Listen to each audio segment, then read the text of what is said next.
বিশ্বের নবী, কুল কায়নাতের নবী জনাবি মুহাম্মদ রাসূলুল্লাহ সাল্লাল্লাহু তাআলা আলাইহি ওয়াসাল্লাম।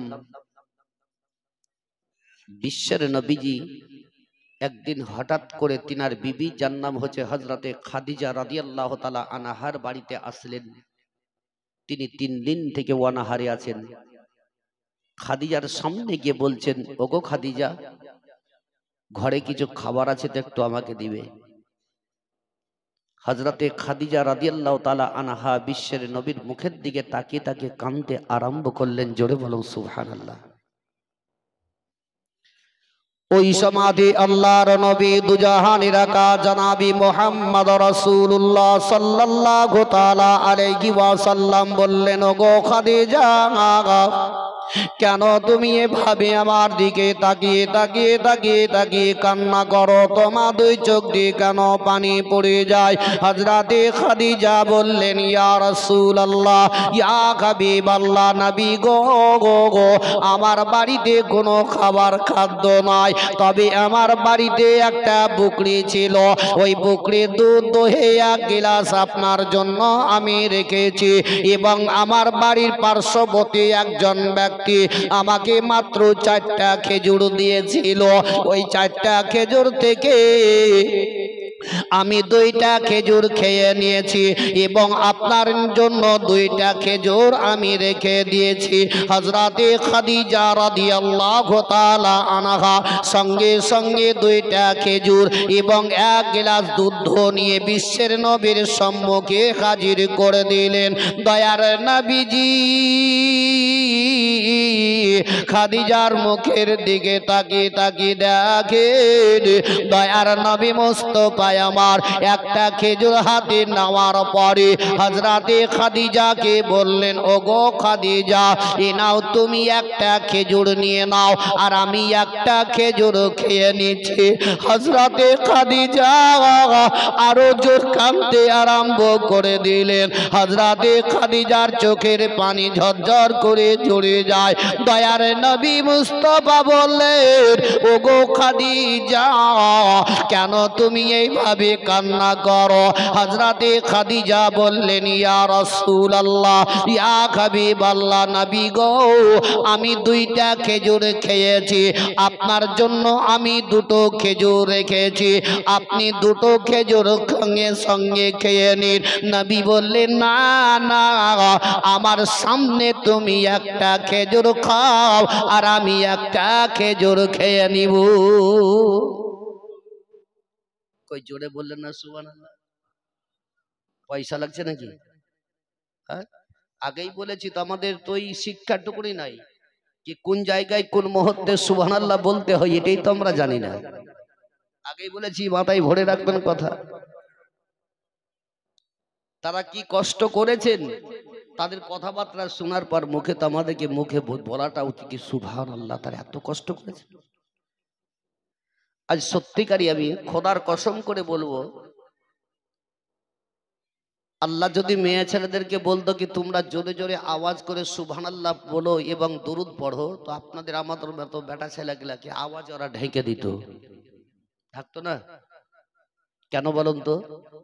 পাড়াতে যদি 2টা মেয়ে ছেলে ঝগড়া লাগে তো কত আওয়াজ দেখেন, ওদের টিকতে পারবেন না। আমরা ছেলে, আল্লাহর নাম নিতে আমাদের ভয় কোন জায়গায় ভাই? লজ্জা করিও না, শিক্ষা অর্জন করো। যেখানেই যান জালসা মিলাদে কমসে কম শিক্ষা অর্জন করো। আমি জোরহাত করে বলবো আপনাদেরকে ভাই, দুনিয়া কদিনকার, যেখানে মিলাদ, এখানে যে শুনতে এসছেন জালসা, এই জালসা শেষ করে খাওয়া দাওয়া করে বাড়ি পৌঁছতে পারবেন তার কোনো ভরসা আছে? আমি যে বীরভূম যেতে পারবো তার কোনো ভরসা আছে? তাহলে আমাদের ভরসাই যদি নাই, তো আমরা পরিবর্তনটা হচ্ছি না কেন বলো? আমাদেরকে একবার মৃত্যুর কি একবার স্মরণ হয় না? আখেরাতকে চিন্তা হয় না? কবরকে ইয়াদ হয় না? আপনার চোখের সামনে কত লোককে আপনি রেখে আসলেন বলুন, সেই লোকটাকে আর ফিরে আসছে? তো বিশ্বের নবীজি আমার বলছেন, খাদিজা তুমি একটা খেজুর খাও আমার সম্মুখে, আমি একটা খাচ্ছি। জোরে বলো সুবহানাল্লাহ। সুবহানাল্লাহ। এমন পৃথিবীতে কোন মানুষ আছে যে আজকে আমরা কাজকর্ম করে আসার পর বিবিকে যদি বলে কিছু খাবার আছে তো দিস তো, আপন বিবি খাবার নিয়ে এসে দিয়ে দিল, যা ছিল অল্প স্বল্প খাবার, খেটা খুঁটে বাড়ি এসছে, বুঝলেন? বেশি খাবার যদি না ভাই তো আর অল্প খাবার দিলে রাগ হবে না? হবে না? বিশাল রাগ হবে। বলে হায় রে, তোর ঘরে কিছু খাবার নাই, পাঁচুলে তোকে মেরে তোর মাথা ভেঙে দেব। এমনও ছেলে আছে এরকম রাগ হয়, কিন্তু ভাবলো নাকি ঘরে খাবার বেশি নাই বলে এটাই আমাকে দিল, তবে এটাও ভাবি নাকি আমার বিবি খাবার খেলো কি না খেলো এটা খবর নাই। কখনো বলি নাকি এলে একটু তুকার একটু আমি খাচ্ছি বলে। আমার নিজের পেটটা আমরা নিজে নিয়ে দেখি। ওই সমাধি আল্লাহর নবী দুজাহানের আকা জনাবে মুহাম্মদ রাসূলুল্লাহ সাল্লাল্লাহু তাআলা আলাইহি ওয়াসাল্লাম হযরতে খাদিজা রাদিয়াল্লাহু তাআলা আনহাকে বললেন, ওগো খাদিজা, এ নাও একটা খেজুর তুমি নিয়ে নাও। আর আমি একটা খেজুর নিয়ে নিলাম। হযরতে খাদিজার দিকে বিশ্বের নবী আমার তাকিয়ে তাকিয়ে দেখতে লাগলেন। দয়ার নবী মুস্তাফা আমার খেজুরটাকে মুখে দিয়ে দিলেন, আর খাদিজার দিকে যেমনি নজরটা রাখলেন। দেখছেন তো খাদিজা যে শরীরের মধ্যে কাপড়টা পরিধান করেছিলেন, ওই কাপড়ের মধ্যে এত ডাবটি দেওয়া, এত ডাবটি দেওয়া কি দ্বিতীয় ডাবটি দেওয়ার মতো কোনো জায়গা আর ফাঁকা নাই। দয়ার নবী মুস্তাফা আমার চোখ দুটো বন্ধ করলেন। নবীর দুই চোখের কোনা দিয়ে পানি পড়ে গেল। হযরতে খাদিজা রাদিয়াল্লাহু তাআলা আনহাকে বললেন, ওগো খাদিজা, তুমি যে শরীরে, তোমার শরীরে যে কাপড়টা আছে, ওই কাপড়ের মধ্যে এত ডাবটি দেওয়া, এত ডাবটি দেওয়া, তবে তুমি কেন আমার একবার বলো নাই আমাকে কাপড় নেওয়ার জন্য? হযরতে খাদিজা রাদিয়াল্লাহু তাআলা আনহা বললেন, ইয়া রাসূলুল্লাহ, ইয়া হাবিবাল্লাহ, নবী গো, আমি জানি গো, জানি আপনার নিকটে কোনো সামর্থ্য নাই। ইয়া রাসূলুল্লাহ, আপনার কাছে আমি বলবো কি করে?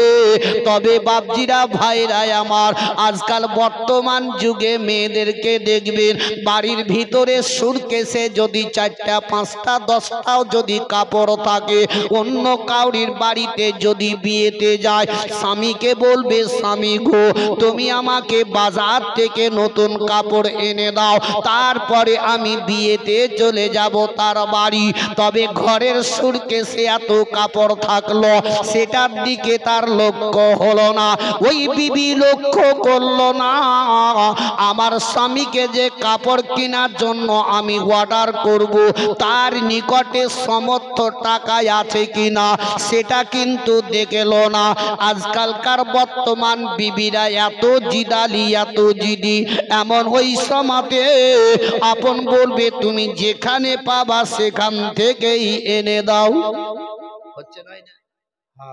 কত কত মেয়েদেরকে দেখা যায় বিশ্বের নবীকে হযরতে খাদিজা রাদিয়াল্লাহু তাআলা আনহাকে দেখে বললেন, ইয়া রাসূলুল্লাহ, আমি জানি গো, জানি আপনার নিকটে কোনো সামর্থ্য নাই, তবে ইয়া রাসূলুল্লাহ, আপনার নিকটে আমার কোনো জিনিসের দরকার নাই, তবে আমার মনের মধ্যে যেটা আছে এটাই আপনি আমার পরিপূর্ণ করে দিবে। সুবহানাল্লাহ। বলছে, খাদিজা, কি এমন তোমার মনের মধ্যে আছে সেটা তোমার আশা আমি পরিপূর্ণ করে দিব। যে খাদিজা আপন কেঁদে কেঁদে বিশ্বের নবীর দিকে তাকিয়ে বলেছিলেন, ও বাবা জীবনের আমার ভাইরা, মা বোনের আমার, বিশ্বের নবী আমার বললেন, ও খাদিজা, বলো তোমার মনের মধ্যে এমন কি আছে সেটা একবার প্রকাশ্য করে বলো, আমি নবী মুস্তাফা আমি সেটা তোমার পরিপূর্ণ করে দিব। হযরতে খাদিজা রাদিয়াল্লাহু তাআলা আনহা বললেন, ইয়া রাসূলুল্লাহ, রাসূলুল্লাহ ইয়া হাবিবাল্লাহ নবী গো এই পৃথিবী দুনিয়াতে কেউ চিরস্থায়ীর জন্য থাকার লেগে আসেনি যার যেদিনকে সময় হবে তাকে সেদিন এই পৃথিবী দুনিয়া ছাড়তে হবে ইয়া রাসূলুল্লাহ ইয়া হাবিবাল্লাহ নবী গো আপনি তবে একটাই আপনাকে আমি বলবো ইয়া রাসূলুল্লাহ ইয়া হাবিবাল্লাহ নবী গো আমার যেদিনকে সময় আসবে যেদিনকে আমার ডাক হবে আমাকে এই পৃথিবীর দুনিয়া ছেড়ে যেতে হবে ইয়া রাসূলুল্লাহ পৃথিবীতে মানুষ যখন ইন্তেকাল করে তার জন্য বাজার থেকে কাফন কিনে নিয়ে তার শরীরের মধ্যে পরিধান করানো হয় ইয়া রাসূলুল্লাহ আমার যেদিন ইন্তেকাল হবে আপনি বাজার থেকে কাফন না কিনে আপনার শরীরের যে কাপড়টা আছে ওই কাপড় দ্বারাতে যদি আমার কাফন করে দেন তবে আমার বেড়া পার হয়ে যাবে সুবহানাল্লাহ। হযরতে খাদিজা কে আওয়াজ কমাতে বলছেন হযরতে ঝাঁঝা করবে এই ফোনটার জন্য করবে আগে বুঝে নিয়েছি বলে দে লোক থাকেন হযরতে খাদিজা বলছেন ইয়া রাসূলুল্লাহ আপনি যে শরীরে যে জামাটা পরিধান করে আছে এই কাপড় দ্বারাতে জামার দ্বারাতে কিংবা আপনার মাথার পাগড়ির দ্বারাতে আমার যদি কাফন করেন তবে আমার বেড়া পার হয়ে যাবে হযরত খাদিজা বলছেন দ্বিতীয়বারে বললেন ইয়া রাসূলুল্লাহ ইয়া হাবিবাল্লাহ নবী গো আমাকে ওই জায়গাতে কবর দাফন করার পরে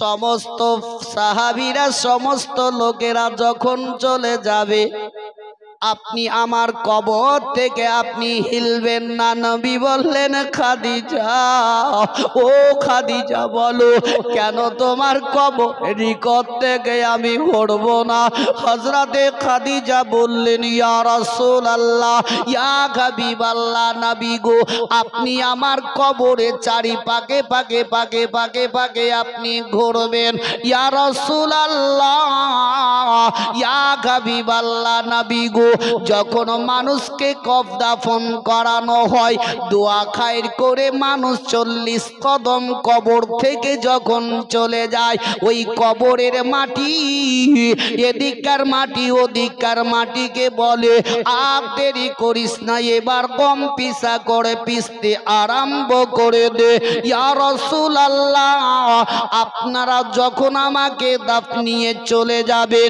ওই কবরের মাটিতেও আমাকেও পিসতে লাগবে তবে ইয়া রাসূলুল্লাহ ইয়া হাবিবাল্লাহ নবী গো আপনি যদি আমার কবরের চারিপাকে পাকে ঘুরেন তবে ওই মাটি কোনোদিন আমাকে পিসার ক্ষমতা হবে না আমাকে কখনো পিসতে পারবে না কেননা ওই মাটির উপরে রহমাতুল লিল আলামিনের পা পড়েছে তাকবীর আল্লাহু আকবার নারায়ে রিসালাত মাসলাকে আলা হযরত বিশ্বের নবী আমার বললেন ও খাদিজা যাও যাও যাও আমি সেটা তোমার পরিপূর্ণ করে দিব বিশ্বের নবীর দিকে লক্ষ্য করে বললেন ইয়া রাসূলুল্লাহ আরো আমার মনের মধ্যে গিরাদায় আছে এটাও আপনি পরিপূর্ণ করে দিবেন বললেন খাদিজা এমন কি তোমার মনের মধ্যে আছে বলো বলে ইয়া রাসূলুল্লাহ মানুষকে দাফনার পরে যখন চলে যায় 40 কদম বেরিয়ে যাওয়ার পরে দুইজন ফারিস্তা কবরে আসে আর ওই ফারিস্তা এসে সওয়াল করে তারে আপন জবাব দিতে হয় তবে নবী গো আমার ইন্তেকালের পরে আপনি আমার ওই কবর থেকে হটবেন না এই কারণে যখন ওই ফারিস্তারা আমার নিকটে আসবে সওয়াল করার জন্য ওই সওয়ালের জবাব জবাবটা আমি খাদিজা আমাকে যাতে না দিতে হয়, আর আপনি কবরের সওয়ালের জবাবটা দিয়ে দিবে। সুবহানাল্লাহ।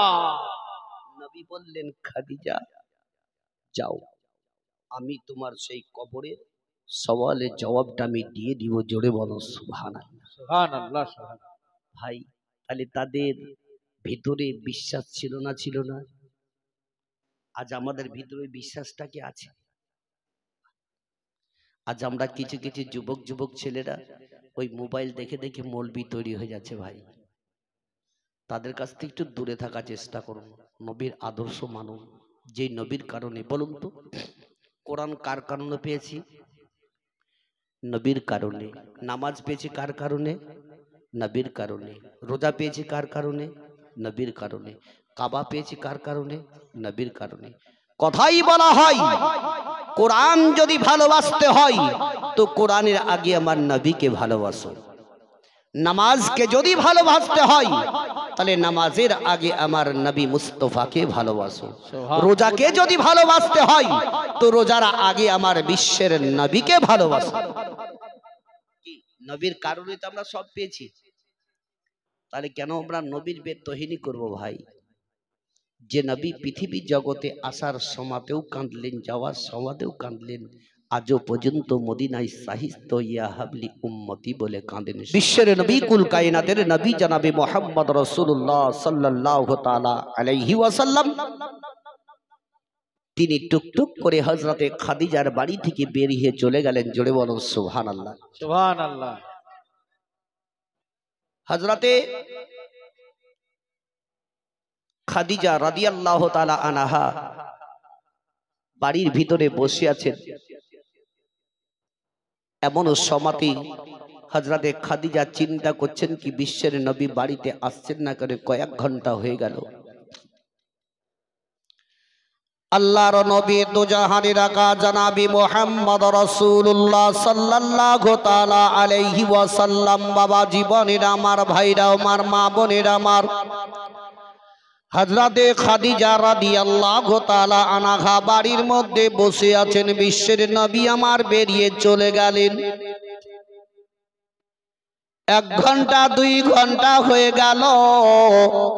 খাদিজা আর বাড়িতে স্থির ভাবে থামতে পারে নাই। হযরতে খাদিজার 2 চোখ দিয়ে পানি পড়তে লেগে গেল।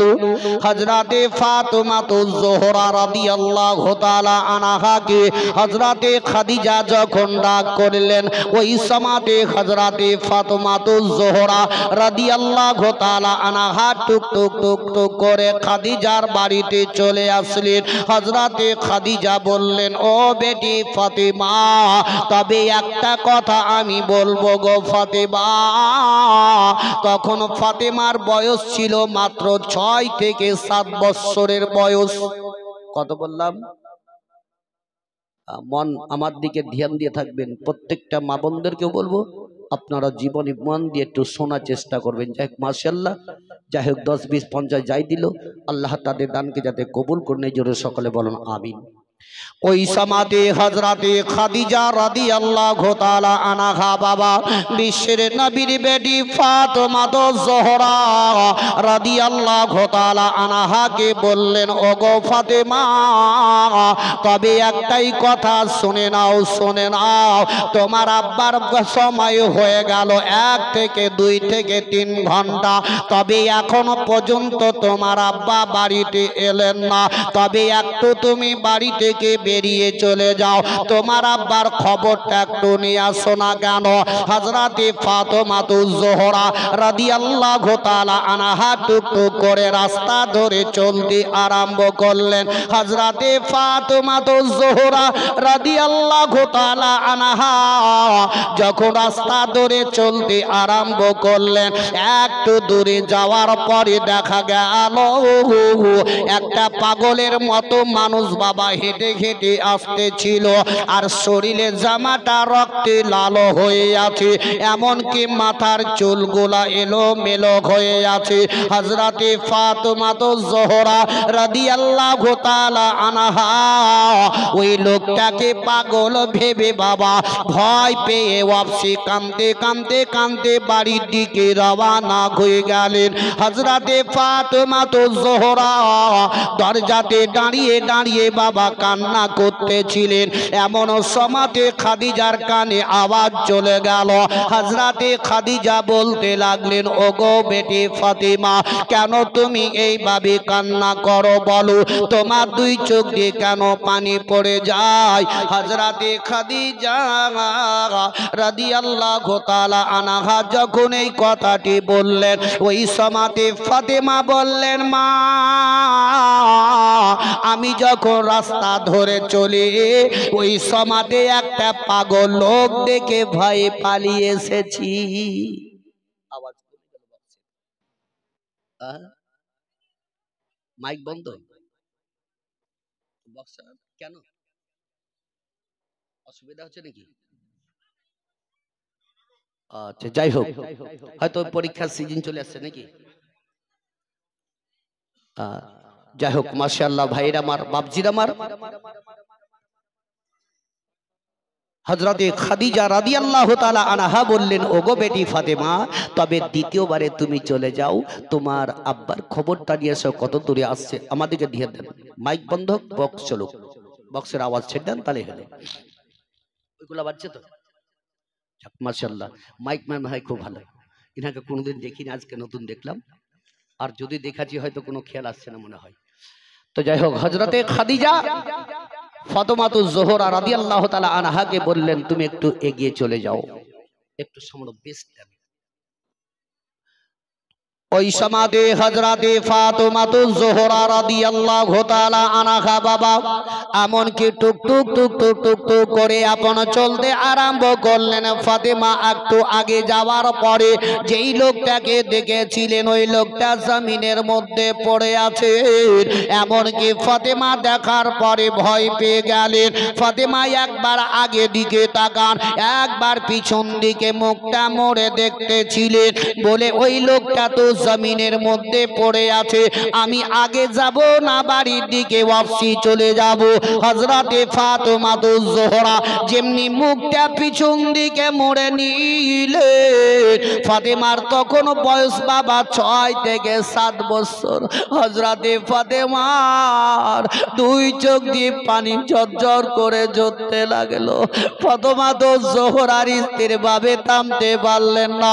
ফাতেমা আগে দিকে না গিয়ে ফাতেমা বাবা ওয়াপসি বাড়ি যাওয়ার জন্য মুখটা যেমনি ফিরিয়ে নিলে, পিছন থেকে ডাক দিয়ে বলতে লাগলেন, ওগো ফাতেমা,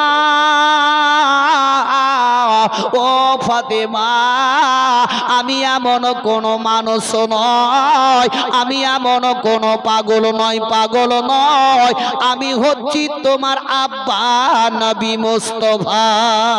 সুবহানাল্লাহ। দয়ার নবী আমার পড়ে আছেন জমিনে। হযরতে ফাতেমা জোহরা রাদিয়াল্লাহু তাআলা আনহা বাবা টুক টুক টুক টুক করে বিশ্বের নবীর কাছে গেলেন।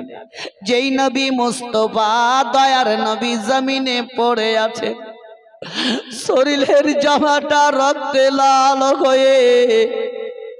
ফাতেমা জোহরা দেখে কাঁদতে আরম্ভ করলেন। ফাতেমা কখনো নবীকে